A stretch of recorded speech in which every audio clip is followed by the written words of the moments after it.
আজকে স্কুটি নিয়ে আমি এবং মা তারকেশ্বরের উদ্দেশ্যে রওনা দিলাম তারামাকে প্রণাম করে। ব্যারাকপুর রাস্তা ধরে চলতে শুরু করলাম।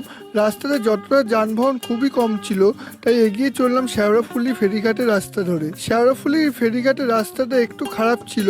সামনে ছিল একটি ছোট মায়ের মন্দির, আর ফেরিঘাটের সামনে ছোট একটি অটো স্ট্যান্ড ছিল। আমি স্কুটি নিয়ে ফেরিঘাটের দিকে রওনা দিলাম। টিকিট কেটে উঠে পড়লাম লঞ্চে। আমি, মা, কুনাল আর গোলু উঠে পড়লাম।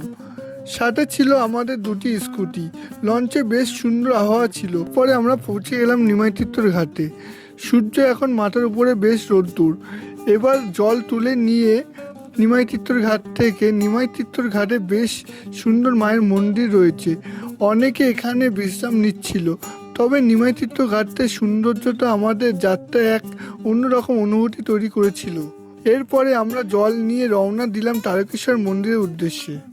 আমরা সবাই স্কুটি নিয়ে চললাম দ্রুত গতিতে আমাদের গণবর্তী স্থলে। তারকেশ্বর রাস্তায় বেশ পরিষ্কার এবং ভালো ছিল, তাই যাত্রায় তেমনি অসুবিধা হয়নি। এরপরে আমরা তারকেশ্বরের যে মেন গেটটা ক্রস করলাম। তারকেশ্বরের মেন গেটে কিছুটা যানজট ছিল, তবে আমরা সব যানজটকে পেরিয়ে এগিয়ে চললাম তারকেশ্বর মন্দিরে। এগিয়ে এগিয়ে আমরা তারকেশ্বর মন্দিরের সামনে, এখানে চারিদিকে শুধু ভক্তগণ, সবাই জল ঢালার জন্য এসেছিল। সবার চোখে এক রাশ ভরা আশা, ভরসা আর ভক্তি।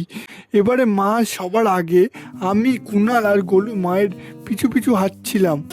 মা জল ঢালার জন্য এগিয়ে যাচ্ছিল। ভিড় খুব কমই ছিল, তাই জল ঢালতে কোনো কষ্টই হলো না। আমাদের যাত্রা সফল হলো, সবই বাবার আশীর্বাদ।